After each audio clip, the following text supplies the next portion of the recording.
Halo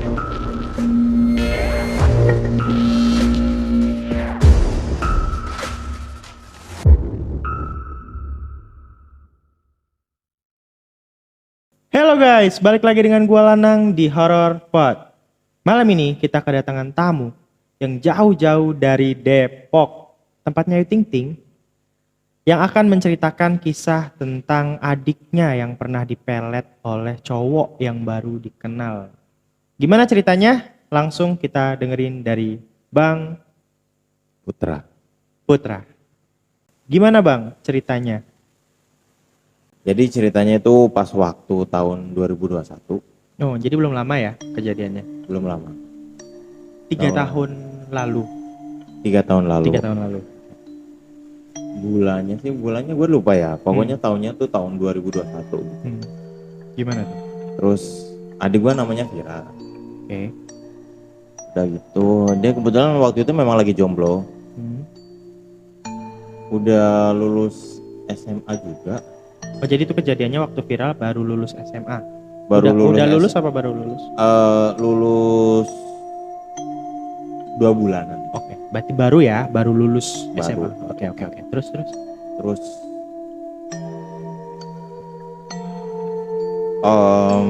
dia itu kebetulan lagi kenal sama orang sebelah lah gitu. Sebelah itu maksudnya sebelah desa gitu ya, desa oke. seberang. Nah, semenjak kenal sama ini cowok gitu, perubahan dari mulai sikap, terus dari perilaku juga, omongan juga sama kita tuh berubah total gitu. Sama keluarga gitu. Sama keluarga. Oke, jadi keluarga nganggapnya setelah kenal sama si cowok ini jadi nakal gitu, jadi bad influence gitu maksudnya. Ya, Oke. Terus? pas waktu dipanggil sama ibu aku juga, dia kayak udah bukan dia gitu. Maksudnya kayak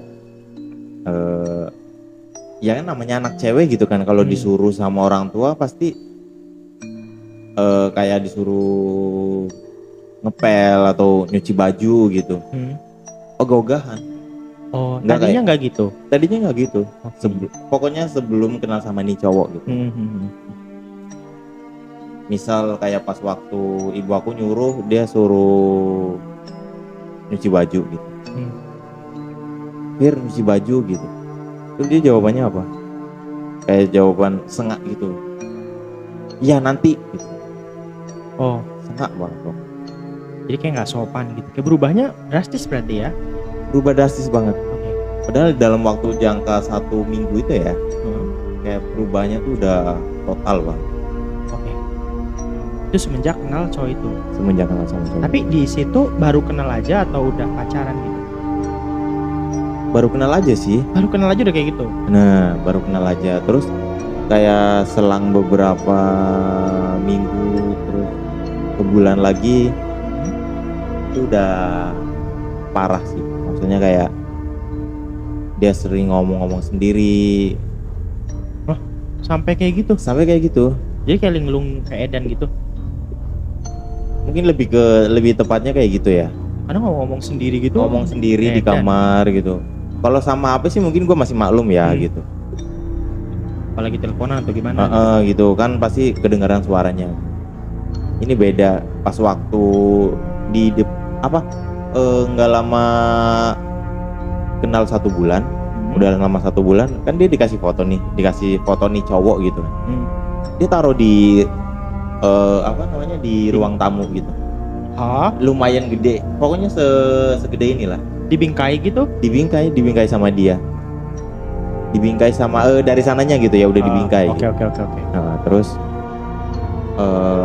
pokoknya setiap malam gitu ya, dia suka jalan sendiri sambil duduknya tuh duduk sila gitu, sambil gini, sambil mandangin foto itu cowok. Oke. Jadi dia setiap malam, kalau sukanya kalau malam kayak gitu? Hampir setiap malam. Itu waktu dia pas lagi sila duduk gitu, terus ke ini kah, ke apa namanya, kayak ke gap gitu, Apa lu ngintip-ngintip gitu? Ngintip-ngintip. Oke. Kan gue pura-pura tidur kan waktu itu. Gue Ah. masih melek maksudnya kayak gue nih bocah tingkatnya aneh gitu. Mulai dari perhatiin dia gitu kayak dia ngapain gitu kan. Dia jalan dari kamar keluar terus duduk di ruang tamu. Gue sambil ngintip kayak gitu. Ini bocah ngapain gitu. Gue diem aja tuh tadinya kan. Kayak lama kelamaan terus gue tegur gitu. Lo ngapain begitu gitu. Udah bukan urusan Mas kata dia. Kan dia manggil gue Mas. Bukan urusan Mas Putra. Terus kan lu bilang mama tuh. Udah. Terus mama responnya gimana? Mama responnya kaget juga. Waktu itu mama juga awal-awal belum sempet lihat dia jalan sendiri terus duduk sila sambil majangin fotonya duduk cowok. Belum gitu. Lagian masih baru pacaran. Berarti udah pacaran mungkin ya? Sampai dia udah pegang foto. Kurang tahu. Ya di situ Karena mungkin dia juga nggak pernah curhat, nggak pernah ngomong soal kedekatan dia sama nih cowok cowoknya. gitu. Ini bisa-bisanya masang foto cowok di ruang tamu. Nah, kan pasti tanpa sepengetahuan keluarga. Oke. Lanjut. Kayak gitu.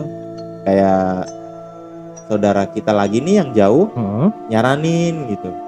Coba itu bawa ke orang pintar gitu. Ada nih kebetulan tetangga kita sebut aja Ustadz kali ya. Oke. Karena dia juga sering ngajar pengajian juga. Kita ke rumahnya Pak Ustadz ini nih. Oke. Kita curhat masalah kayak ini loh adik saya begini gitu Pak. Ini gimana gitu. Terus kata Pak Ustadz itu bilang, wah ini sih memang udah nggak bener kata. Saya juga harus melihat adik kamu langsung gitu kata dia. Oh, jadi si Ustadznya pengen ketemu langsung sama si biar Vira. biar lebih make sure gitu kan. Oke. Terus udah gitu, gua kan ke rumah Pak Ustadz itu habis maghrib ya.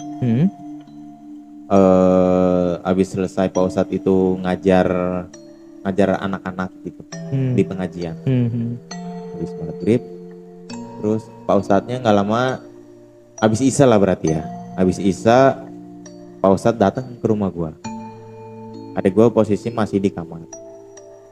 Disuruh keluar, dia nggak mau nih. Nggak mau. Mungkin udah tahu kali ya. Maksudnya kayak si Pak Ustadz datang bukannya salaman atau apa gitu ya. Dia nggak mau, dia di kamar aja gitu. Udah malah nyumpet di kamar gitu. Kayak takut gitu. Nah sampai suatu saat tuh gue manggil adek gue kan, Fir sini gitu. Ini ada Pak Ustadz datang, gue bilang gitu. Terus dia malah teriak. Dia Gimana? mau ngapain gitu. Oh, ngamuk. Iya ngamuk, kayak seolah-olah tuh bukan adek gue gitu. Oke. Adek gue kan nggak teriaknya tuh nggak begitu. Nggak kayak gitu. Dia teriak, nggak mau ngapain kalian kesini gitu kata dia. Buset. Kan Creepy ya. Terus Ustadznya gimana? Cuma baca doa aja. Oh. Baca doa udah gitu. Lama kelamaan adek gua nih mulailah keluar datengin Pak Ustadznya gitu. Oke.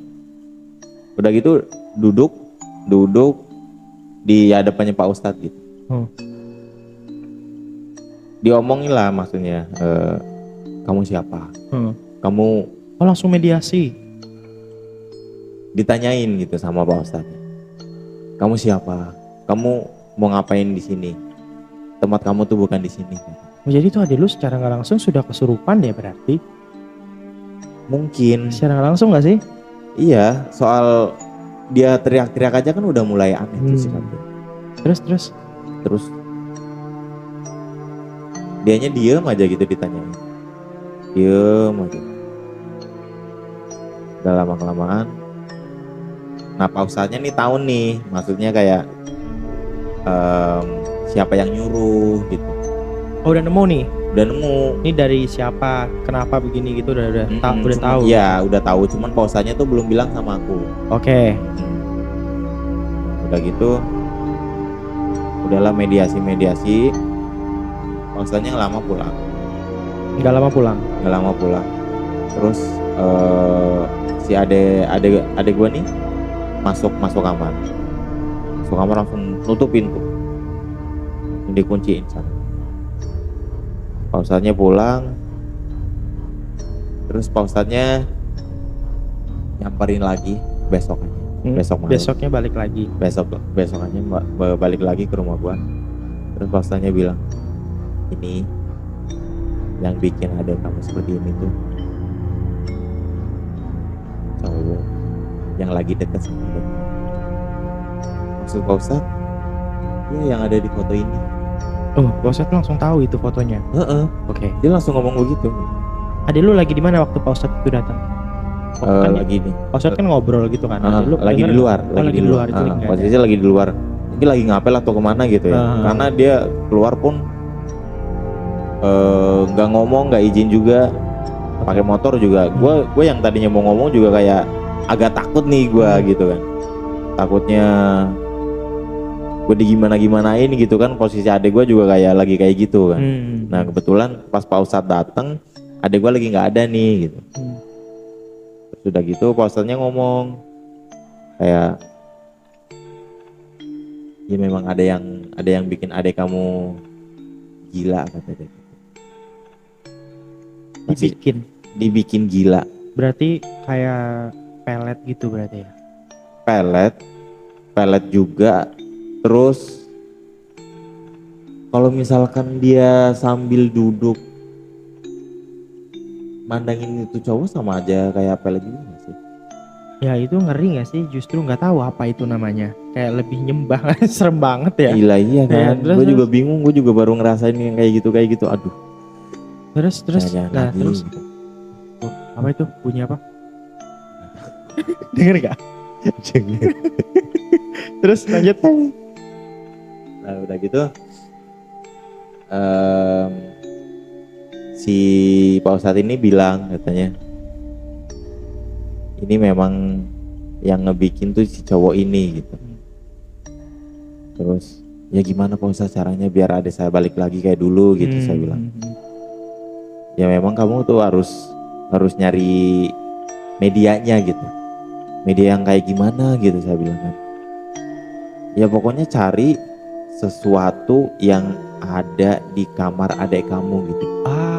Gue ngerti. Jadi biasanya kalau pelet itu memang ada medianya ya. Jadi kayak benda gitu. Jadi lu jadi benda gitu. Mungkin. Oke. Karena disuruh Pak Ustadz tuh kayak disuruh nyari gitu aja. Di kamarnya? Di kamar adek gua. Di kamar si Vira berarti. Lah kebetulan adek gua ini kan lagi keluar nih. Ya udah ini Pak Ustadz, ya udah saya langsung masuk aja gimana gitu. Ya udah mumpung adek kamu juga nggak ada gitu kan. Ya udah akhirnya gua masuk. Ini ibu saya ikut nggak Pak Ustadz? Saya bilang gitu. Situ ada mama? Ada mama ibu juga. Okay. Terus udah mama kamu ikut juga nggak apa-apa gitu, sekalian nyariin gitu. Adik gue juga pas waktu gue masuk ke kamar dia pun ngap banget. Kamarnya ngap banget. Padahal di situ ada kamar ada kipas angin. Oke. Ada kipas angin. Jadi atmosfernya lain gitu lain. Beda gitu. Pengap banget. Padahal posisi di situ kipas anginnya juga nyala gitu. Oke. Itu posisi di Depok. Gue sama mama nyari di situ walaupun udaranya pengap banget. Gue pas masuk juga kayak, aduh panas banget ini. Mama gue juga kayak, iya mas, mama juga sama ngerasain kayak gitu. Udah gitu gue nyari-nyari di bawah bantal nggak ada, di bawah kasur juga nggak ada. Kita udah geledah semua kan. Memang kamarnya juga berantakan banget. Sebelum kenalin cowok, adik gue tuh rajin banget. Kayak mulai dari bersih-bersih gitu. Pokoknya pas gue masuk pertama kali itu, beda banget, kamarnya berantakan. Nah udah gitu, gue masih nyari-nyari nih sama mama. Nyari-nyari di tempat-tempat laci dia juga nggak ada gitu. Di kolong meja juga nggak ada. Nah akhirnya mama tuh nemu gitu. Nemu bingkisan tuh kayak di ini sama kain putih. Dan itu diikat sama benang warnanya hitam. Oke. Mas ini apa? Mama manggil gua kan. Jadi kecil gitu, Kecil, kain kecil gitu. Kain diikat kecil sama sama warna benang hitam. Oke. Terus udah gitu, mama kan nemunya di mana ya Mas itu? Kayak ada meja gitu, cuman nyalip. Oh, nyelip. Dan itu memang adik gue juga pun kayaknya kalau misalnya disuruh nyari pun nggak tentu bakal tahu ketemu. gitu. Berarti itu mungkin diselipin seseorang gitu. Nggak tahu deh. Lah udah gitu, kan itu meja ya, meja buat yang dulu buat belajar dia. Gitu. Nah pas itu tuh, mama nggak sengaja nih kesenggol gitu. Mama lagi dungkuk-dungkuk gitu nyarinya, kesenggol mejanya. Karena mejanya juga nggak terlalu berat-berat banget kan. Nah udah gitu kayak mama ngerasa ada yang jatuh nih. Itu dia. Nah jatuh. itu gue posisi juga masih ngebelakangin nyari yang di sebelah pojokan sana gitu. Sedangkan mama nyarinya yang di meja-meja itu. Nah udah gitu mama manggil aku, Mas ini apa gitu katanya. Mana mah gitu. Apa ini ya mas, saya bilang gitu kan. Yaudah kita kasih tahu ke Pak Ustadz gitu. Terus gua keluar sama mama, gua kasihin Pak Ustadz apa ini, saya bilang gitu. Iya bener ini kata Pak Ustadz. Dibuka langsung di situ. Pas dibuka nggak lama adek gua pulang. Adek lu pulang? Adek gua pulang. Gua di situ shock banget. Adek gua pulang sambil kayak buka pintu. Matanya sambil melotot. Gue di situ, aduh merinding lagi. Gue baru pertama kali ngelihat yang, maksudnya kayak adik gue sendiri yang tadinya ceria gitu kan. Jadi adik lu pulang? Adik gue pulang, matanya melotot, mukanya pucat bang. Dia sambil ngeliatin si Pak Ustadz ini. Karena kan si Pak Ustadz ini yang megang medianya kan. Gak tahu juga nih. Karena dia megang media atau apa gitu kan. Terus udah gitu adik gua masuk aja gitu, ngelewatin Pak Ustadz sama gua yang lagi duduk gitu. Langsung masuk kamar, dijebret langsung pintunya, banting dar. Iya, sambil ini di slot gitu, slotnya juga kenceng banget loh. Terus udah gitu Pak Ustadznya nyaranin, ayo ke rumah saya gitu. Ke rumah saya. Kapan Pak Ustadz gitu? Nanti malam nggak apa-apa gitu. Nanti malam. Kan posisi di situ juga masih habis maghrib kan. Pak Ustadz tuh datang ke rumah habis maghrib lagi, setelah kemarin itu kan Pak Ustadz kemarin juga datang habis maghrib. Nah Pak Ustadznya besokannya lagi habis maghrib juga. Adek gue kan posisi waktu itu keluar juga memang sore kan. Masih sore juga.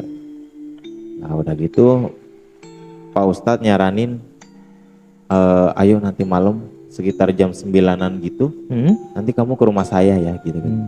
Ini saya pulang dulu, saya bawa medianya. Oh iya Pak Ustadz kata saya. Udah Pak Ustadznya pulang, gue di situ sambil mikirin nih, aduh gimana ya mah gitu. Ya mama juga bingung gitu katanya. Terus si Viranya diem aja di kamar, ngamuk gitu, marah terus diem di kamar gitu. Viranya posisi diem aja. Terus udah gitu posisi di situ jam 8 lebih nih. Udah mau jam 9. Udah mau jam 9, ya udah gue bergegas lah kan, siap-siap mau ke sana gitu. Terus udah gitu nyampe lah nih gue ke rumah Pak Ustadz. Pak Ustadznya nanyain mamanya kemana gitu. Iya mama gak ikut, tadi pas waktu kita mau ke rumah Pak Ustadz si Vira nih teriak-teriak Pak Ustadz, saya bilang. Oh ya udah nggak apa-apa gitu. Ya biar harusnya dijagain sama mama gitu. Udah akhirnya di situ. Kan posisi yang gua nemuin sama mama itu kan kainnya itu ternyata masih ada sama Pak Ustadz kan, belum dibuka. Oh itu belum dibuka? Belum dibuka sama Pak Ustadznya. Terus udah gitu kita di situ buka bareng-bareng. Ya udah saya buka ini ya gitu di depan kamu. Gitu. Pas dibuka isinya ada tanah. Gue nggak tahu itu tanah apa gitu ya. Iya. Ada tanah, terus ada rambut juga. Rambut? Tanah, rambut, tanah, rambut sama jarum. jarum. Sama jarum. Oke. Terus menurut keterangan si Ustadz itu gimana? Maksudnya itu ngapain lagi? Ya Pak Ustadznya langsung nyaranin, yaudah ini harus kita eksekusi sekarang gitu kata Pak Ustadz. Oke. Dieksekusi. Dieksekusi. Pak Ustadz nyuruh, yaudah kita ke belakang rumah. Ke belakang rumahnya Pak Ustadz ya. Terus sudah gitu, nah ternyata di belakang rumahnya Pak Ustadz ini kayak ada semacam kamar khusus. Oke, terus? Tapi di situ nggak ada yang aneh-aneh ya, maksudnya yang kayak dupa-dupa atau apa gitu, enggak. Itu memang kayak kamar khusus aja gitu. Terus sudah gitu, Pak Ustadz nyaranin ya udah kita mulai sekarang kata Pak Ustadz gitu. Ya jadi apa yang harus saya lakukan Pak Ustadz, saya bilang. Udah kamu nggak apa-apa, kamu duduk aja gitu. Ini biar saya yang lakuin gitu kata Pak Ustadz.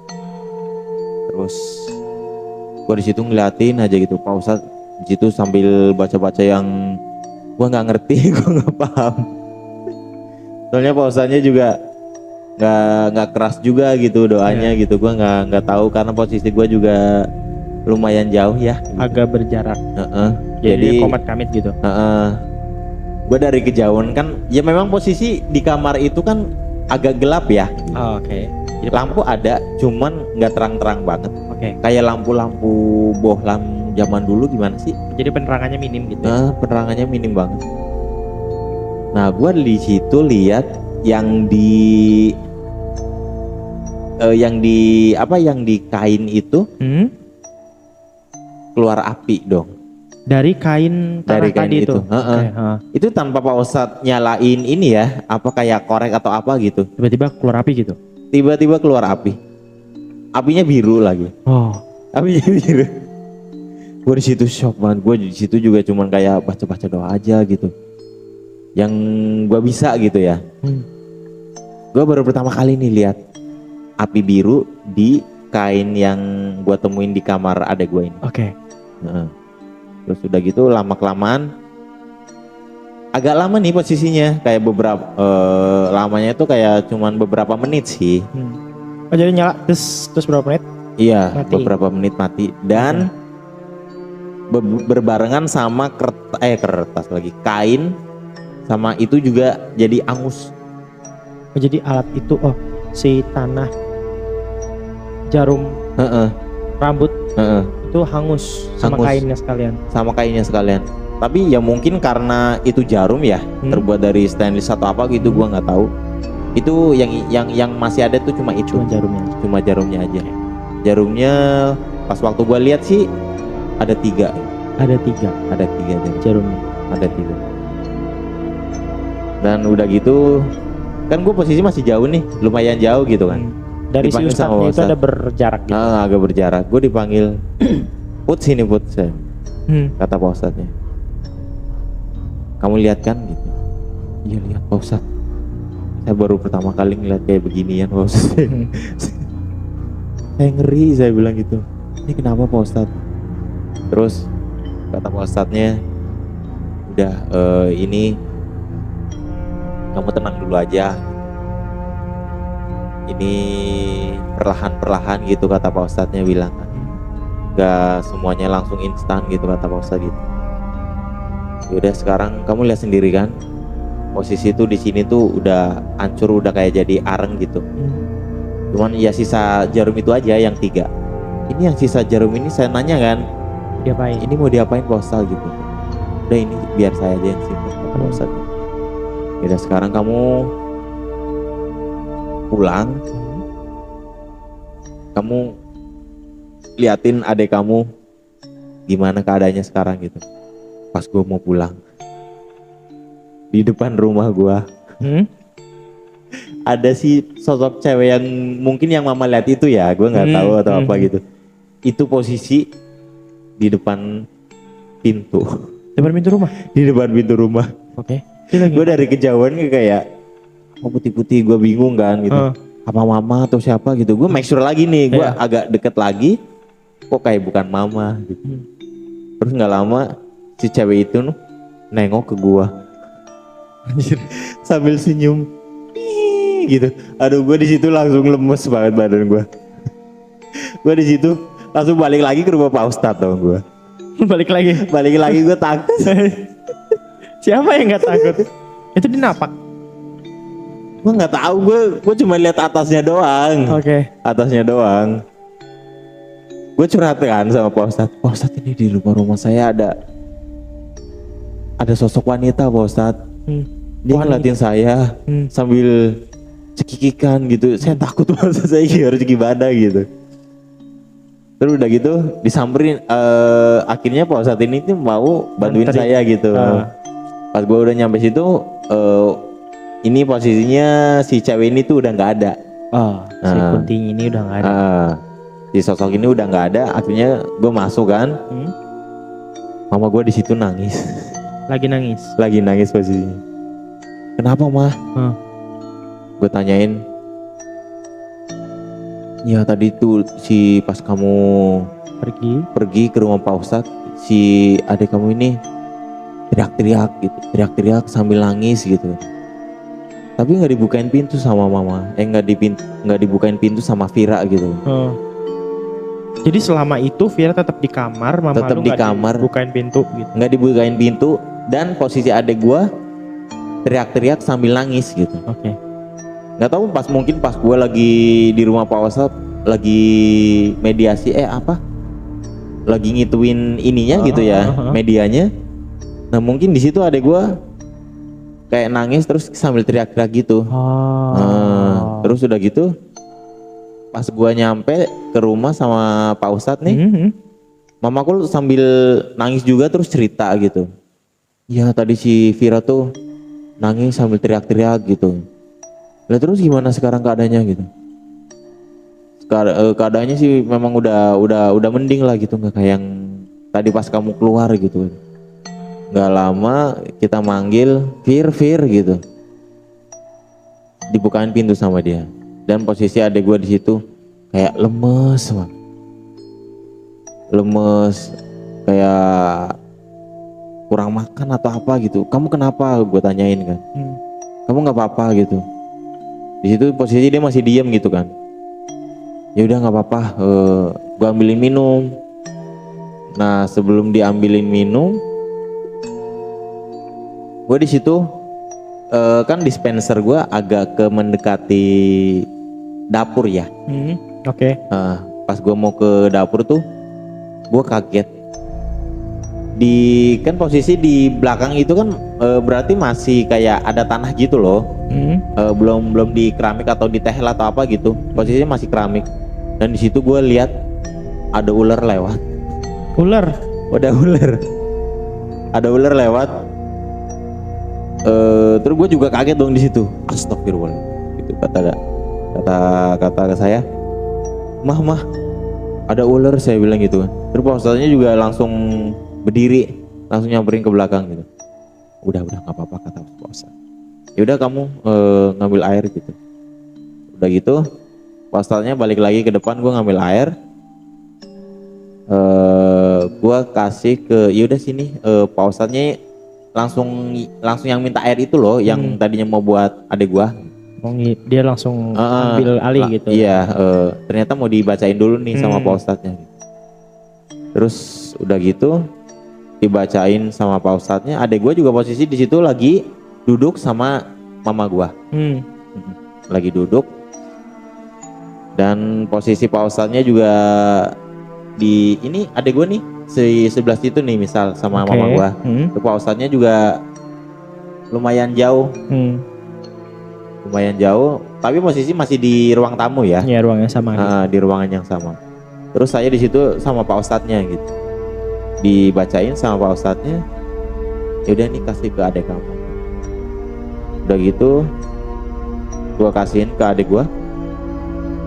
Adek gua minum, dan posisi dia kayak lemes, tambah lemes, yang tadinya lemes tambah lemes, tahu-tahu pingsan. Oke. Setelah minum air yang dari Pak Ustadz itu ya, udah gitu pingsan. Gue tambah shock lagi di situ, kayak kenapa nih gitu kan? Iya, ini gimana Pak Ustadz gitu. Udah nggak apa-apa gitu Pak Ustadz. Udah tunggu beberapa menit dulu kata Pak Ustadznya gitu kan. Menitnya berapa lama Pak Ustadz?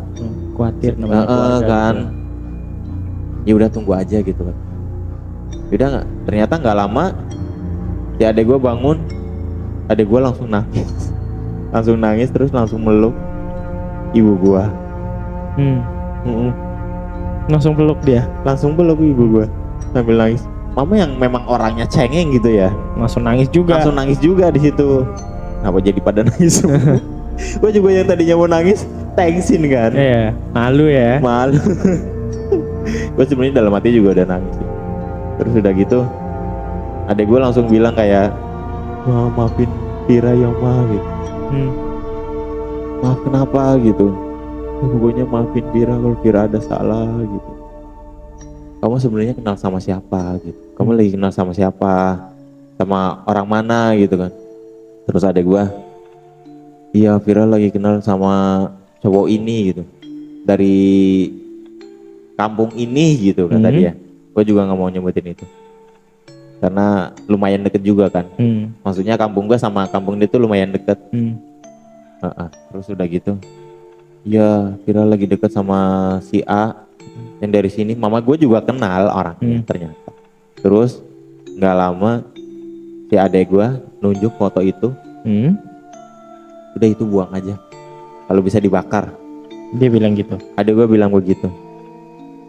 Terus kata si Pak Ustadz, ya memang harusnya seperti itu kata si Pak Ustadz gitu. Akhirnya foto yang di dinding itu dibawa sama Pak Ustadz Ya.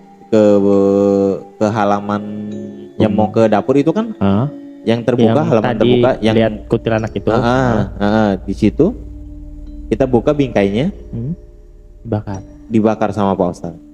Nah kali ini medianya memang pakai korek ya sama Pak Ustadz ini, bukan kebakar dibacain sendiri doa gitu. itu enggak. Nah terus berarti dari semenjak ditolong sama Ustadz itu berangsur keadaannya membaik dan sampai hari ini sudah sembuh total. Dan punya jodoh lain yang lebih baik pasti. lebih baik. Dan semenjak itu masih ada gangguan-gangguan lain? Udah nggak ada. Udah. Jadi udah sembuh. Dan itu pertama kalinya lu Bang lihat setan, lihat api biru. Gue jadi merinding lagi udah nggak usah cerita itu ya. Macam-macam hal. Dan yang terakhir, Baru atau ada rencana mau lihat lagi? Oh jangan. Udah cukup saya. Buat kalian yang punya cerita horor atau mistis dan mau sharing di Horror Pod, follow juga Instagramnya Horror Pod. Kalian bisa juga langsung DM kalau mau cerita, atau email di bio yang aku cantumin di bio Instagram. Ya, sekali lagi terima kasih. Dadah.